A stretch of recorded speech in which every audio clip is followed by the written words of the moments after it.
Morning, morning. Said your class is the best podcast of the week. So. Oh, is that? Is this the way to start the week or end it? That's a good question. Yeah, I don't know. It's Start the weekend. yeah. It's nice to be able to do this anyway.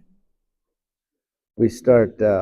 I'll say it to the group, but so we'll start. We'll continue, but we'll start a different topic starting next Sunday, talking about the movement from hostility to hospitality. Okay. Looking again at narratives and that sort of stuff. Okay. Is that how many weeks? How many weeks is that session? We'll probably go at least through February. Okay. Lent begins in, I think, the first week in March. So very late this year. So we'll see. But Pastor Dave, said that he'd like me to continue. So, and I'm happy to do that. I hope you stay for a very long time. Yeah, I'll keep.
We'll go ahead and get started.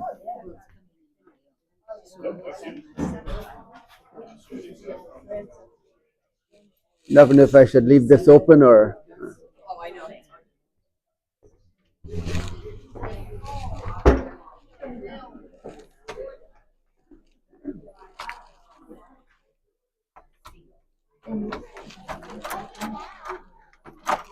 There you go.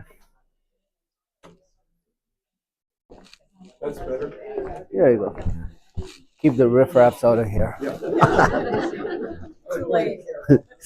And that'll likely be the first thing recorded for the.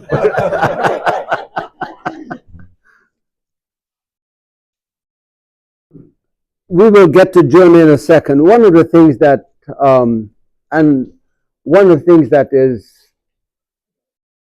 that is striking is, and Pastor Dave sort of not just alluded to it, but mentioned it this morning, is the idea that, there's so much talk about religion and about religious matters and about Christianity, maybe at any time, but certainly these days.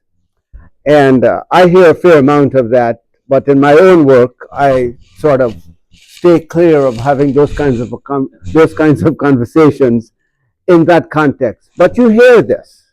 You do hear this. And I want to sort of connect maybe a little bit with what we heard this morning as we get into the end of Jonah here. And that is, just before and let me maybe put this in some kind of context.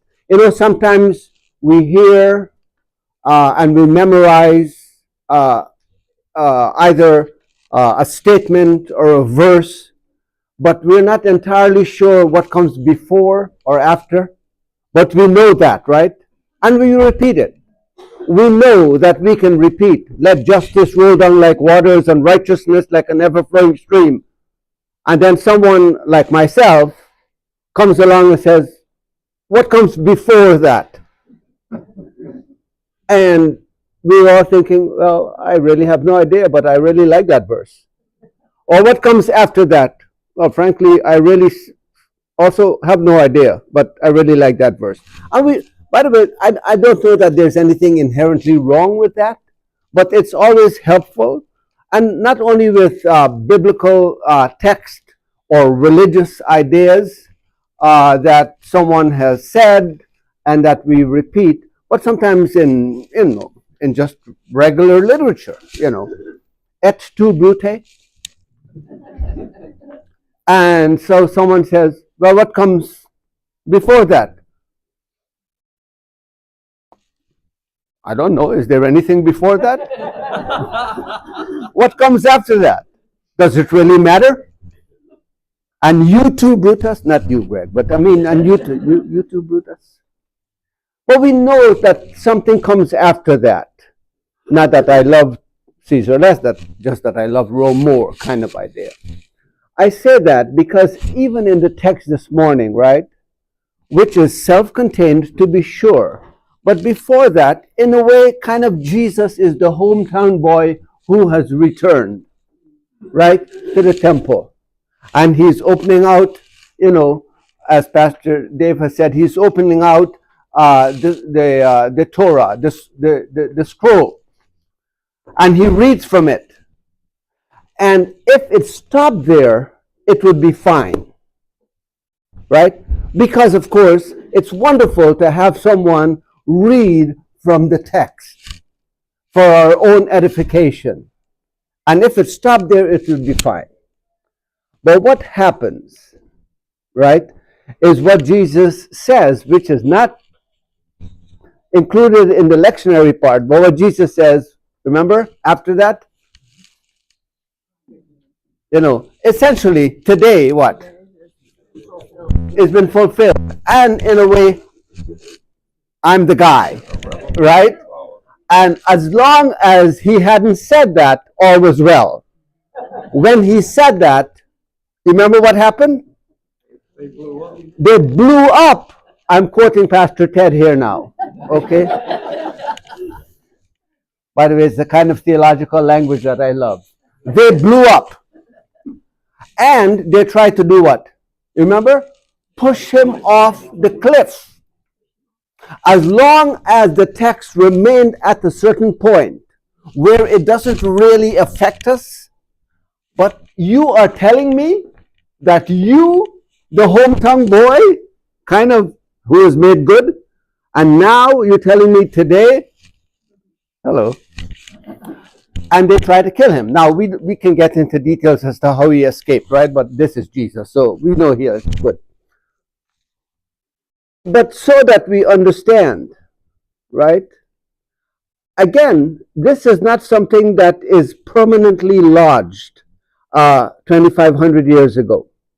This continues. So when someone says, please have mercy on our neighbors, addressed to those who have the capacity to have mercy on our neighbors and are less fortunate, right? All of a sudden, what do we get from some quarters? What kind of a leftist statement is this? This is ridiculous. This is so absurd. You should apologize. I'm not making this up. This is the language that was used. Because, of course, we don't want to deal with the idea that somehow what many see as a text that is read has to do with us actually being merciful. It's wonderful. I love mercy. It's actually being merciful that really gets in the way. And don't get me wrong, right? I love justice. It's the whole acting justly that gets in the way. And as you well know in this room here, we all love humanity. But it's these pesky human beings that get in the way. And of course, we love to take care of the hungry in the world. Again, it's the individual who is hungry that gets in the way. So what we're talking about is not, it's not something that is locked away and is sort of cordoned off from the reality of our lives today.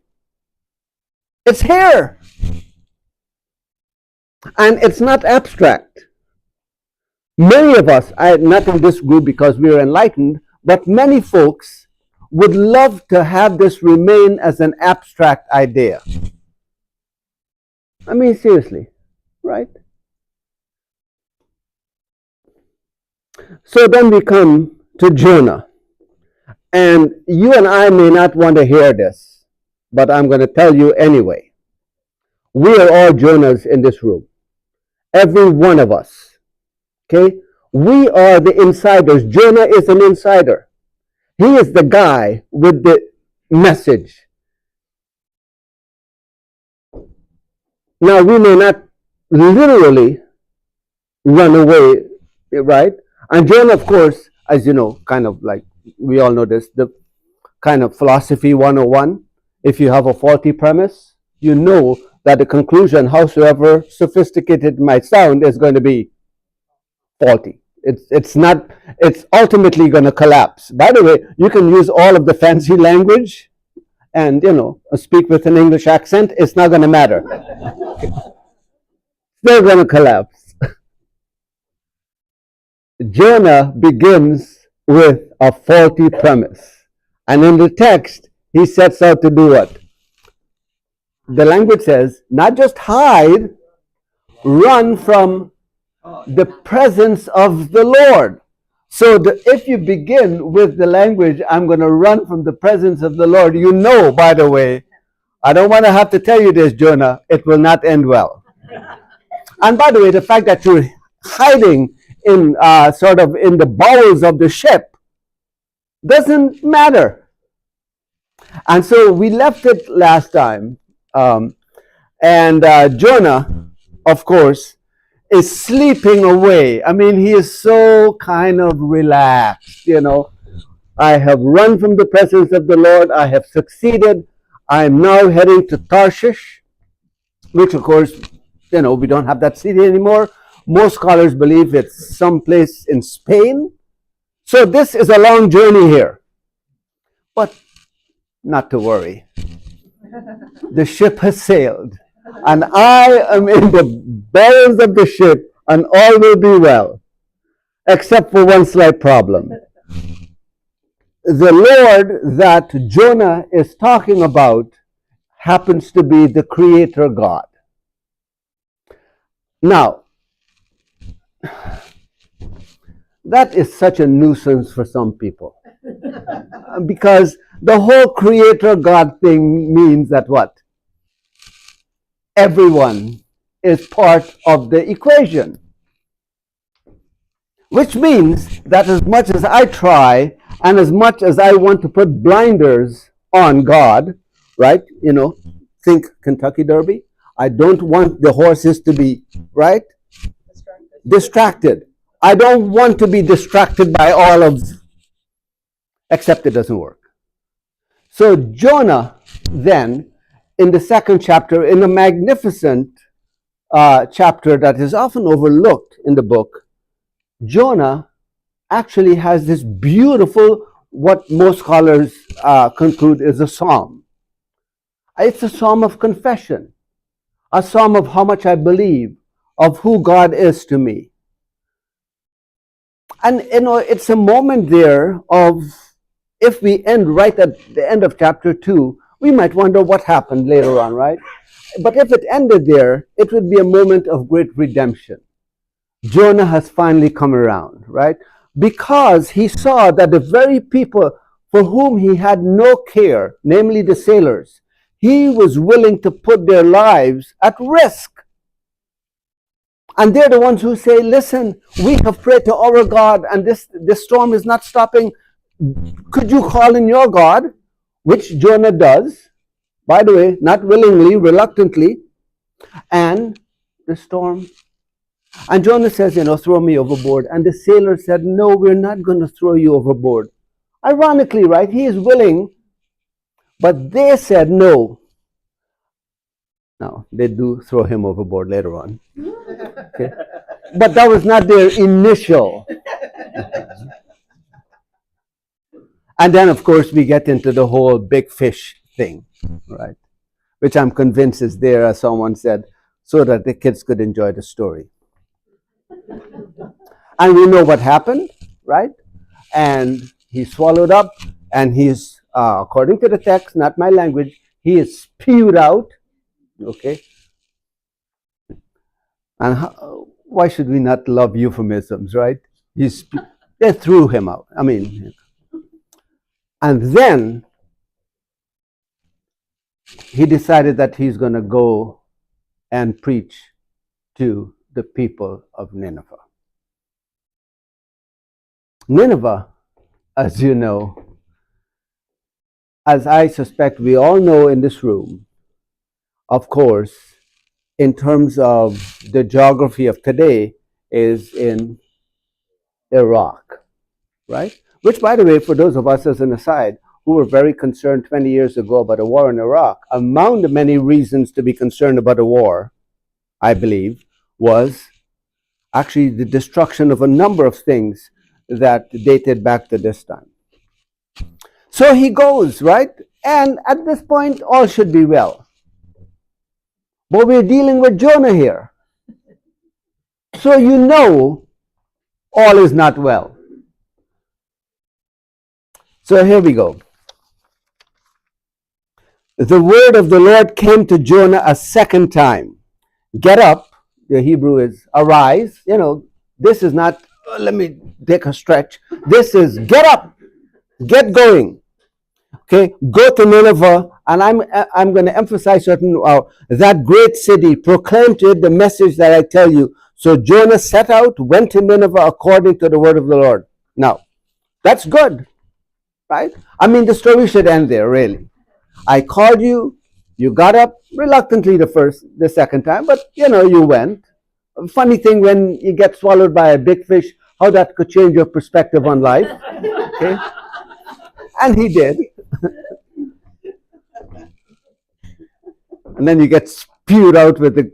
Okay. And so he goes, right? And then, but importantly, the description is Nineveh was an exceedingly large city, a 3 days walk across. It's a big city.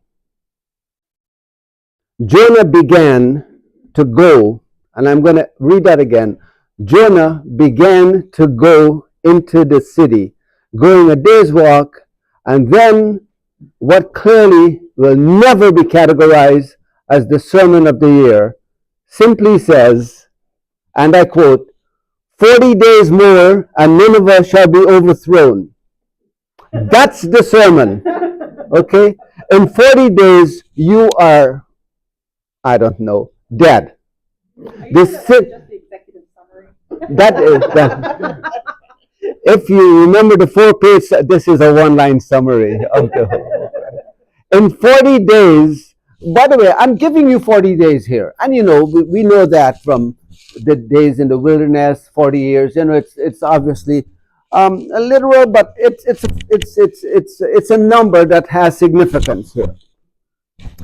So in 40 days, this city is going to be overthrown. Good luck. I mean, that's it.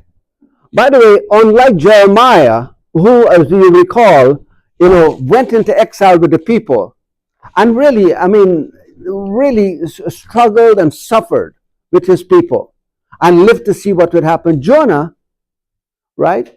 Jonah delivered a message, and this is as succinct as you can get, and then leaves. I want to pause because, again, simply because, again, let me sort of paraphrase T.S. Eliot here. Sometimes we do, as Eliot would say, it's last of the great reason to do the right thing for the wrong reason. Okay? The idea here is that, Lord, I'm not happy about this. Just that you know I didn't want to do this in the first place. Okay? And you being God, you are aware that I didn't want to do this in the first place because I'm running from you. But I have a chance to do it a second time because, you know, of circumstances. But I'm not happy about it. Okay? So I've delivered a message and I leave. But look what happens. The people of Nineveh believed God. I mean, it's a remarkable statement. The message of Jonah, despite how kind of, I mean, it was, I don't know how to describe this. This is a message almost not so much of hope, but almost of indictment. I don't want to do this. I'm being forced to do this. I will do this, but you're on your own. But the people of Nineveh believed. They believed what Jonah said. And they proclaimed the fast. And everyone, great and small, put on sackcloth. Now, we're not going to get into the history of Jonah. Right? Did this really happen? Was there really a big fish? Was it really a whale? Because we know it can be a shark, you know, being spewed out will rip you apart kind of thing. We'll set that aside. What we do know that there is a moment where everyone enters. You remember who else was wearing sackcloth? That you recall, that we talked about several months ago. That would be our friend Job. We wear that, not you and I, but it's there, right? In part because you're in a place of pain and despair, but also now you're trying to do that which will sort of generate maybe newness and hope. And to show grief. Maybe grief on the basis of how we have lived and what we have done. So everyone, And I want you to imagine, everyone is in sackcloth right now. Everyone, great and small. It's the great equalizer, isn't it? Kind of thing. So two things. One,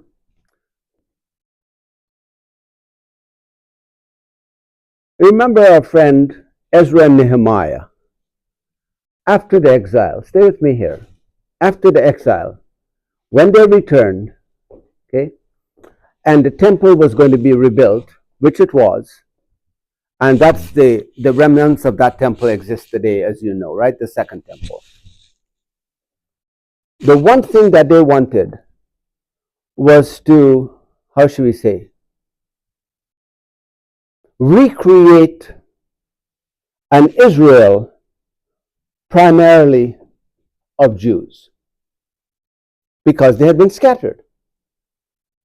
And so essentially they banned what?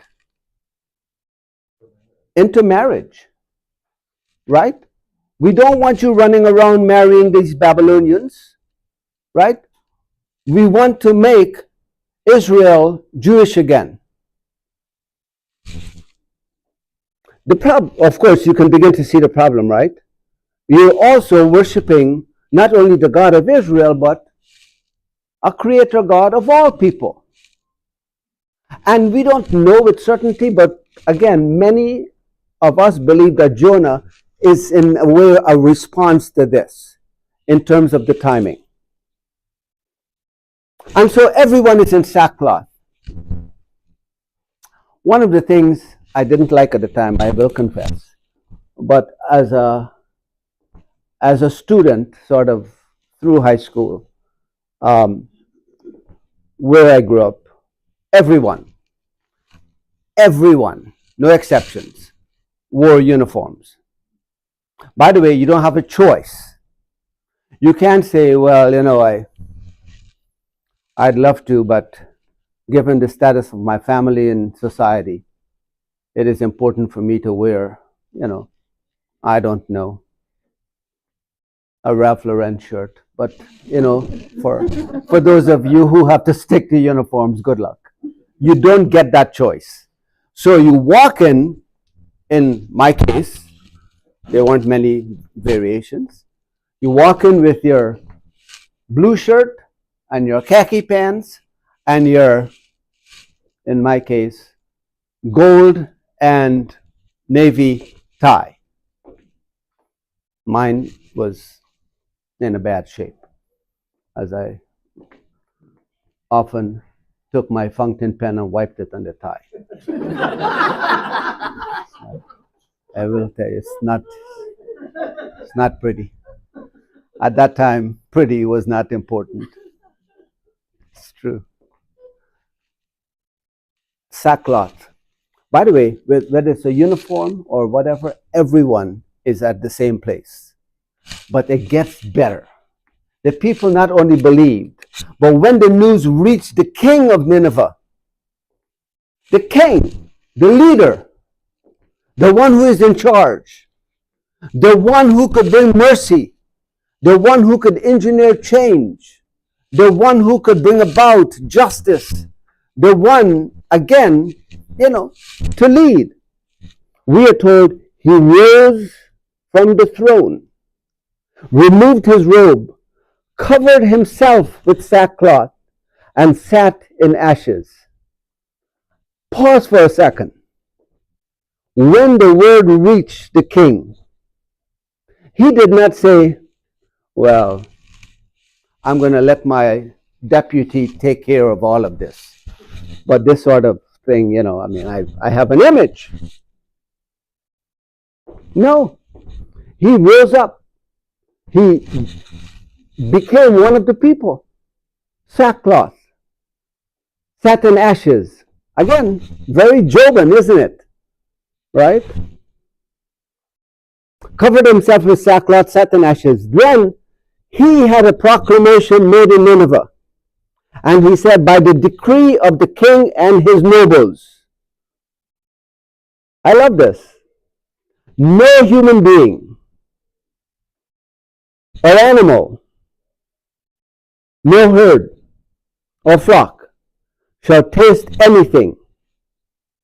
They shall not feed, they shall not drink water. Human beings and animals shall be covered with sackcloth, and they shall all cry mightily to God. And you might be sitting there thinking, well, that is just weird. Animals, the people in sackcloth is one thing, right? And we have to stretch our imagination to envision this. As everyone now we know from the king down, right, is in a state of mourning, and we hope change, redemption. But the animals? It's a lot of sackcloth. We think it's post-exilic. Well, so how much of this is the later Jewish state saying, even the Assyrians? I mean, it wasn't. Sorry, never mind. I'll sit here quietly. No. Even the Assyrians did this. Like you're making a claim on an Assyrian client state that clearly would never happen. Now we look for the truth, not the word. Right? We look for the message. But how much of this is the message even in this, or how much of this is taking the Assyrian Empire as an example of something very large, very powerful, very wealthy, very whatever, and hundreds of years later through an oral tradition, like, this message was so powerful. Hey, even the Assyrians said, "Oh, to heck with this." Okay, so We're going to do the Yahweh thing. right. So here's the thing, again, for us to ponder, right? Do we have text within the Bible? And we'll just focus now on the Old Testament, the Hebrew Bible for a moment, where we talk about creation or we talk about floods, right? That are original. We look for the message. Okay, we look for the message, right? These things have happened before. This is not me saying this. We know we have flood stories before Noah. It's all over the place. Actually, before the Ten Commandments, we have the Code of Hammurabi. And you might say, well, I've never seen the Code of Hammurabi. How do I know it's true? Well, there are two things I will tell you. One, you can take my word for it, or do that I would typically ask my students to do when I was a professor. Check it out. Research. And if you come back to me and say, well, I can't find it, that's fine. I'll loan you my copy. Okay? And the reason I can do that is that it exists. Okay? You can actually see it has come down to us. And you read some of this and you're thinking, holy cow, this reminds me of something else. It should. Okay? So it's the message. What do we do in a moment when we are confronted with a message for really extraordinary change? By the way, this is not about are they Jewish or are they not, right? And in that time, right, you're either Jewish or Gentile, right? By the way, you don't get to say, well, I'll get back to you. Okay? You're either one or the other. And where do we get the word Gentile from? Okay, and again, as an aside, right? Yes, the Ninevites are Gentiles, but that's not the issue here. It's how they were living. That's the issue. Were they living in a society with a leadership that is just and merciful? And clearly, that is the issue. Okay, Gentiles, or in Hebrew, the goyim, all right, the plural, goy, singular, goyim. But we know the word Gentiles, and the reason we know the word Gentiles, it's a word that comes from the Romantic languages, if you will, right? Because we know that, for example, the Spanish word for people is gente, as in, it's some, you see where this gets very close to Gentiles, okay, as in Gente, or the French, Jean, right, as in Gens. It's the same word. It simply means nations or people. We're Jewish and you guys are not. That was the distinction. But that's not the issue here. The issue is, how did the people live? How did they live? That was the issue. Jonah, by the way, I think twisted this message a little bit. He was looking at us and them. And the question would arise, does Nineveh really deserve grace? Lord, are you really going to send me to this God-forsaken place to tell them about a message that would save them? Do they really deserve this? And in Jonah's estimation, the answer is no. If you don't mind, I will decide who deserves grace. Must be nice. And if you think that's so far away, you have not been paying attention recently. So, what does the king call for? A fast, a dramatic fast. And let me take you back to something we talked about only a few weeks ago, and I know you'll remember this. And I suggested that in the book of Isaiah, chapter 58, right? I'll take you back for a second.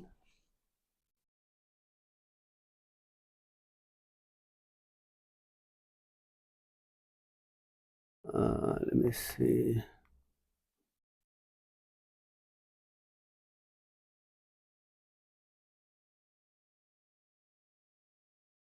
Okay, we raise this question. Why do we fast according to the prophet?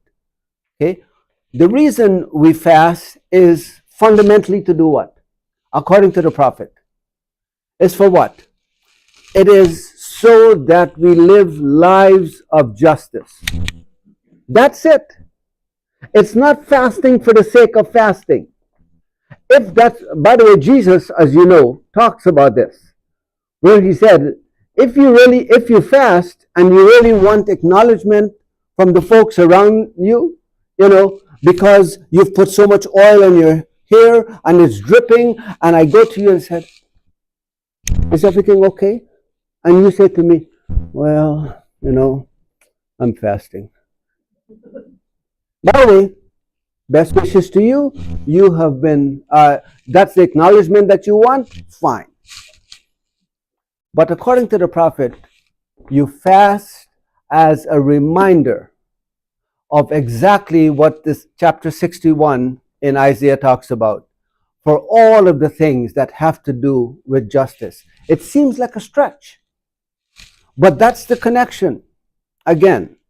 So he cries out mightily to God, and everyone should turn from their evil ways and from the violence that is in their hands.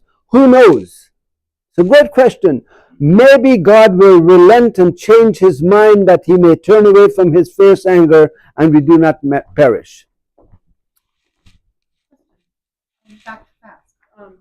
I always assume, I must have missed that lesson, I'm sorry, but I always assumed that fasting was more about mourning and self-sacrifice and more an internal reflection of one's grief and despair. But it sounds like this is more like a boycott or a sit-in or where we all are getting together and not doing the thing that we do normally communally, but we're all sitting together in mourning and despair. So it's an outward sign on us, not an inward sign. It's an outward sign, but remember, the outward sign is meant to generate a change in behavior here. Okay, and really, in a month, just over a month, as we begin Lent, right? One of the things that we will do, many, not maybe all, but some folks will do, is to fast. By the way, this, I don't want you to leave here thinking, Hemchan said that we really don't need to fast. That's what I'm saying. But what does it mean? That's the question. beyond, if you will, the personal, let's say, sacrifice. Yeah, beyond the personal sort of time of reflection for 40 days. What does this mean? And for the prophet, right? And I think Jesus is sort of elevates this again. It is more than simply a personal moment of self-sacrifice. What does it mean in terms of your life within the community? So, and then we have this fantastic statement. You know, if we do this, it's possible that what? God would change God's mind. Imagine this. God changing? This immutable? Yes. In the face of the possibility of goodness that could, and justice, I will pause with the punishment. I'm waiting. And then we get, I know this is a little bit of a non sequitur here. Stay with me though. Some of you know there's a big game today, right? I think.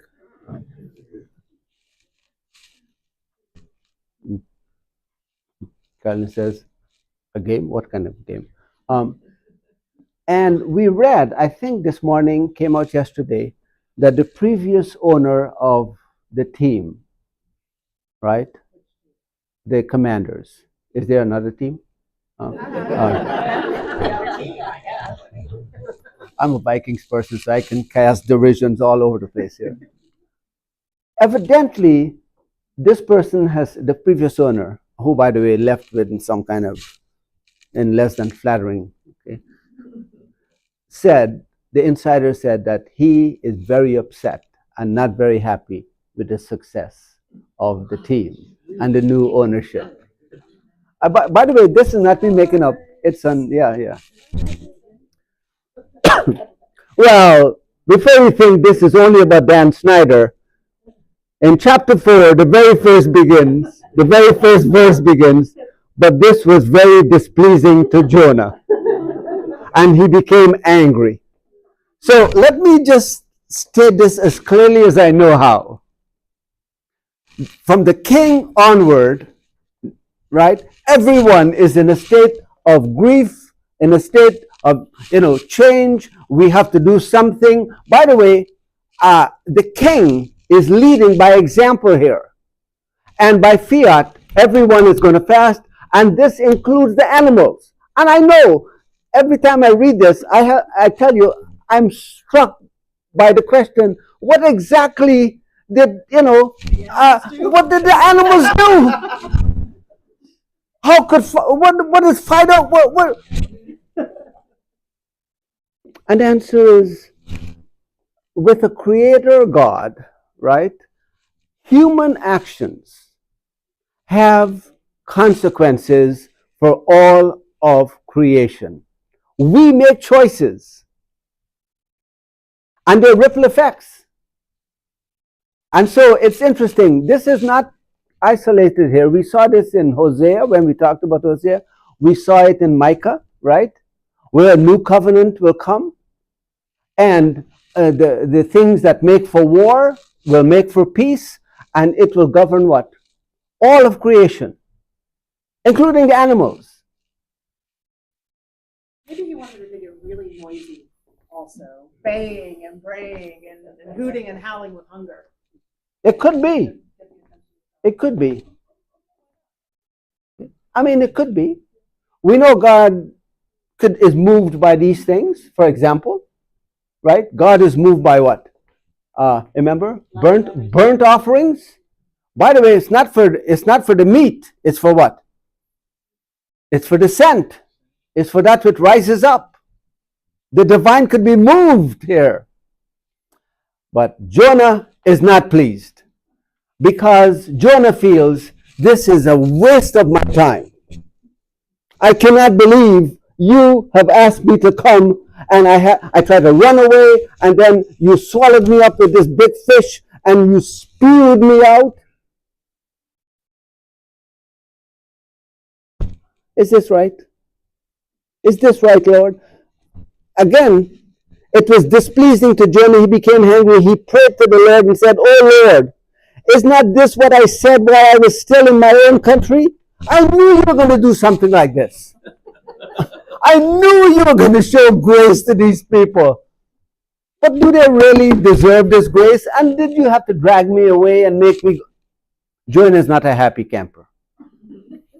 Because these people are not deserving.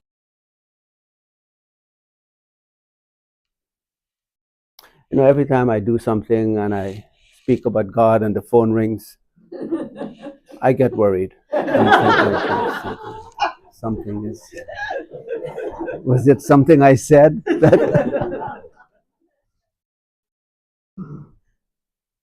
And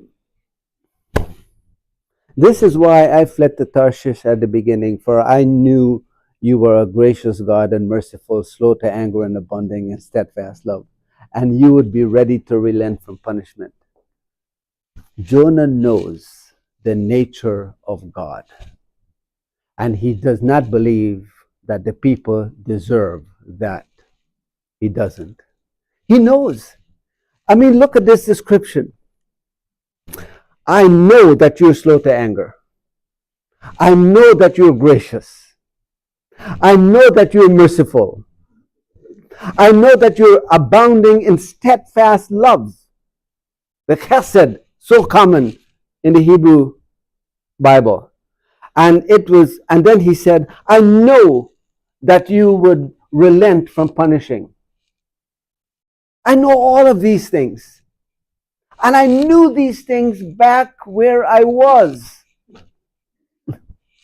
And now, he is not happy. And I would imagine that it's one thing to say, you know what, I'm not happy about this. Because, Lord, you know, you could have, I don't know, made that known in Nineveh without dragging me all over, you know, maybe, right? I mean, you're the creator God. You know, we know in the Old Testament, repeatedly, God speaks through a variety of ways, right? Including dreams. Maybe the Lord could have, you know, spoken to the king. But instead, you're dragging me here. But Jonah is not finished. He is so incensed and he is so angry that in fact, the very qualities that he has acknowledged, you know, about God for the people are now being shared. And Jonah says these remarkable words. And now, O Lord, please take my life from me. It is better that I die than to live. I am so incensed that this kind of grace could be afforded to these people. And I knew you were going to do this. You're the God of grace. You're the God of steadfast love. You're the God of change. You're the God of forgiveness. You're the God of, you know, bringing mercy to our people. And sure enough, this is what you have done. But I just don't think these people deserve it. And you know what? I just as soon die. I just as soon die. I'd rather not live. And Especially after having been chased all over the Mediterranean by God. He's thinking, you know, why didn't you give me this? You know? Instead, this. Right, yeah. Every time I read this, you know, and we now know that what I think is a famous statement, which by the way is a curse, that says, be careful what you ask for. You might just get it. Okay? Be careful what you ask for. By the way, this is not a statement that is meant to glorify. This is a curse. Be careful what you ask for. You know, we sometimes use it without thinking this is a curse. It's kind of like, that other sort of axiom that says, may you live in interesting times. Okay, that's also a curse, by the way. And we know about living in interesting times. It is better for me that you take my life, for me to die, than for me to live. It's a remarkable thing.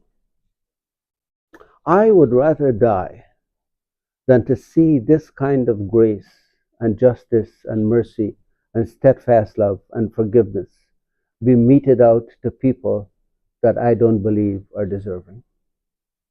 It's a remarkable thing. By the way, it's now 3,000 years later. Do we... Yeah? It's happening now. And then the Lord said, at the end of the book of Jonah, I mean, it should be a treatise that people should write about. And the Lord said, is it right for you to be angry? Why are you angry? I mean, really, why are you angry? Why is it that a group of people last week felt so compelled to respond to about a minute and a half in a homily that ended, that says, please have mercy on our neighbors? Why is it that we are so angry about that? Is it because we don't believe that they deserve mercy? That they're not our neighbors? That, they're not one of us? This is not, again, this is what we saw this 72 hours ago, 96 hours ago. So 3,000 years ago, we have this question here, which is a question that I believe we should ponder. Is it right for you to be angry about the grace that I have afforded for all people, including those who are deemed the enemy, not like us, the outsiders, because we are all insiders? Then Jonah went out of the city and sat under east of the city and made a booth for himself there. He sat under it in the shade, waiting to see what would happen and become of the city. One might say, you know what? Back up, stow away again, go back. But he is not just interested in that. Oh. I heard a bang. Oh. We have leftover food at the brunch. You are all welcome to come through and take your plate until it's gone. Well, this is... Francis. Well, no, Francis is saying this, and this is kind of awkward because we're talking about fasting. It's very, very, very awkward. It's very, very awkward. Yeah, But I forgot my sackcloth. Okay, you forget it. We love to give out food until it's gone, so you're more than welcome. Thank you, man. So that's the question.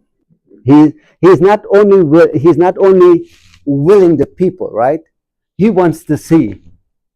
Are you really, God? Are you really going to save these people? I'm going to get myself a snow cone and sit under. Okay. Maybe not a popcorn or snow cone, but I'm going to sit under the shady tree over here. And I want to see the destruction or the salvation. I want to see this for myself. And then we have this quickly here. The Lord appointed a bush, and it made it come over Jonah to give him shade over his head to save him from the discomfort. So Jonah was very happy about the bush. I mean, why wouldn't you, right? Yeah. But when the dawn came up the next day, God appointed a worm that attacked the bush so it withered. When the sun rose, God prepared a sultry east wind, and the sun beat down on the head of Jonah so that he was faint, and he asked that he might die. It is better for me to die than to live. I mean, this, by the way, I can understand you asking one time. You're asking a second time? So now, by the way, not only is grace a problem, now my personal discomfort here is a problem. I'd rather die. I can't stand this heat. But God said to Jonah, so listen to these questions. God said to Jonah, is it right for you to be angry about the bush? Question mark. By the way, just for the record, I believe, as I read this text over and over, that is a rhetorical question. But Jonah, being Jonah, of course, feels compelled to answer that question. So Jonah says, yes, angry enough to die. God said, Jonah, leave it alone. It's a rhetorical question, okay? But yes, I'm really, really ticked off. I'm ready to die. Then the Lord said, you are concerned about the bush, for which you did not labor and which you did not grow, and it came into being in the night and perished in the night. But you're concerned about this. And then the book ends on these questions. The book, by the way, just for the record, ends on a question. I'll put it up here. It's one of the few texts that ends on a question. Should I not be concerned about Nineveh, that great city in which there are more than 120,000 people who do not know their right hand from their left, and also many animals? Are you waiting for chapter 5? There is no chapter 5. That is the question. Should I not be concerned about these people? You're concerned about a tree because you have lost shade. You're concerned that, I don't know, it's too warm. Should I not be concerned about these people? And it ends on a note, by the way, Jonah doesn't get to answer that question. It ends on the note, should I not be concerned about the grace for these people? And here's the thing, in a way, this is an indictment on the insider who believes that God's grace is only for the insider. It's an indictment. It's a question of indictment. This is also, quickly here, this is also one of these books where the word God and Lord is like, I think last time as I recall, it's mentioned over 40 times. Now that doesn't mean anything. We know that there are biblical books that, for example, hardly mentions God, right? We talk about Ruth only a couple of times. And then famously one book that never mentions God. The book of Esther never mentions God. But we can't say, well, that's not a holy book. Of course it's a holy book. It's a sick. But there is something about God acting and acting and acting and acting and being mentioned again and again with this final question. How could you imagine that I could care for you, that I could provide for you, that I could give you shade, that I could save your life, that I could give you a moment for redemption, but you don't think that I should care for the rest of creation? That's where it ends.